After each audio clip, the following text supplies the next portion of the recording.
الحمد لله والصلاة والسلام على رسول الله. قال الله تعالى: قل لا يعلم من في السماوات والأرض الغيب إلا الله. اے نبی اکرم صلی اللہ علیہ وسلم، آپ اعلان کر دیجئے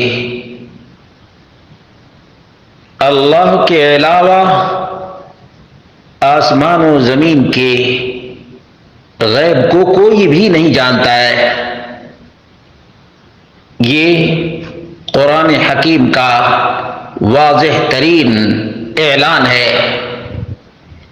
اور ام المؤمنین عائشہ رضی اللہ عنہا نے کہا، جو یہ دعویٰ کرے کہ نبی کریم صلی اللہ علیہ وسلم علم غیب رکھتے تھے، وہ اللہ رب العالمین پر سب سے بڑا بہتان اور الزام لگا رہا ہے، کیونکہ اللہ رب العالمین نے فرمایا اللہ کے علاوہ کسی کو علم غیب حاصل نہیں. لیکن شیعہ قرآن و سنت کا باغی اور فہم سلف سے بالکل ہی کورا اور اندھا ہے. اسی لیے ذکر کیا الکلینی نے الکافی جلد نمبر جزء الاول صفحہ نمبر 239 عن جعفر بن محمد انه قال عندنا علم ما كان وما هو كائن الى ان تقوم الساعة. ہمارے پاس جو ہو چکا سب کا علم ہے، اور صبح قیامت تک جو کچھ ہونے والا ہے اس کا بھی علم ہے. یہ جھوٹ ہے، یہ فراڈ ہے اور یہ فریب ہے. اسی طرح سے کتاب الکافی للکلینی، کتاب الحجہ جلد نمبر 1 صفحہ نمبر 227 260 اور الفصول المہمہ للحر العاملی صفحہ 155 ان الامام يعلم بما كان وما يكون وانه لا يخفى عليه شيء.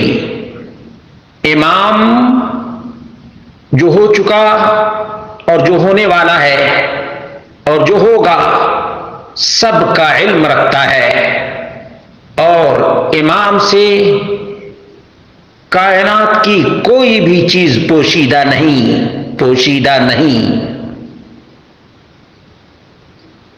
اور اسی طرح کلینی نے الکافی جلد نمبر 1 صفحہ نمبر 259 پر ذکر کیا ہے ان علی بن ابی طالب رضی اللہ عنہ قد عرف قاتلہ واللیلۃ التي یقتل فیہا والموضع الذي یقتل فیہا.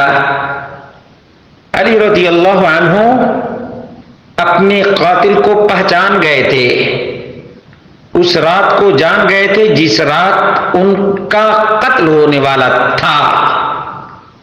وہ جگہ بھی معلوم تھی علی رضی اللہ عنہ کو جس جگہ انہیں قتل کیا گیا. وَأَنَّهُ قَدْ عَرَفَ أَنَّ ابْنَ مُلْجِمْ قَاتِلُهُ، اور یہ بھی علی رضی اللہ عنہ کا معلوم تھا کہ عبد الرحمن بن ملجم ہی قتل کرنے والا ہے بالسیف، تلوار سے. وذكر الكليني ان علي بن ابي طالب رضی اللہ عنہ خیر فی تلك الليلة، اور کلینی نے یہ بھی ذکر کیا ہے کہ علی ابن ابی طالب رضی اللہ عنہ کو قتل کی رات اختیار دیا گیا. اس کے باوجود بھی علی رضی اللہ عنہ نکلے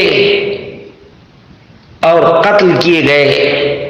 سوال یہ ہے کہ علی رضی اللہ عنہ کو معلوم تھا پھر بھی کیوں نکلے؟ اپنے آپ کو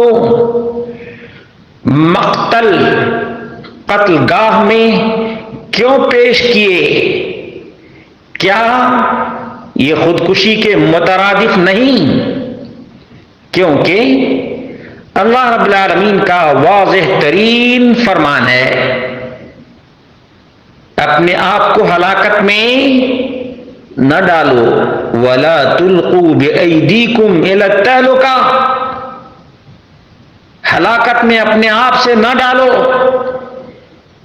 اور علی رضی اللہ عنہ کے بارے میں شیعہ کا عقیدہ ہے، شیعہ کی کتابیں ہیں، ان کتابوں کے حوالوں کی روشنی میں علی رضی اللہ عنہ خودکشی کرنے والے منتحر کہلائیں گے۔ شیعہ رافضی سے سوال ہے، شیعوں کیا تم پسند کرو گے کہ علی رضی اللہ عنہ کو سوسائڈ کرنے والا کہو، خودکشی کرنے والا کہو، موت کے منہ میں اپنے آپ کو ڈالنے والا؟ بتاؤ، تمہارے عقیدے کے مطابق سب کچھ جانتے تھے، کوئی بھی چیز مخفی اور پوشیدہ نہیں تھی، تو پھر گھر سے نکلے کیوں؟ جب علم نہیں تھا تبھی تو نکلے۔ دونوں میں سے ایک کو شیعہ اختیار کرے،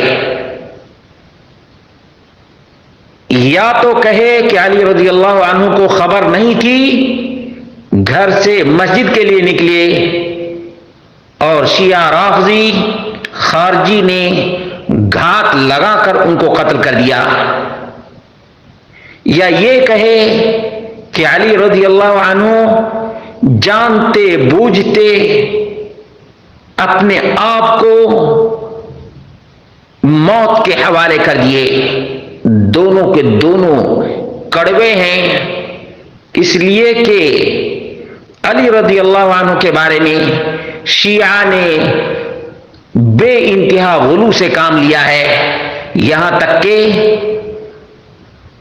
مشکل کشا حاجت روا علی رضی اللہ عنہ کو بنایا، جبکہ خود علی رضی اللہ عنہ تلوار کے نیچے آ گئے اور ان کا سر تن سے عبد الرحمن بن ملجم شیعی رافضی خارجی نے جدا کر دیا۔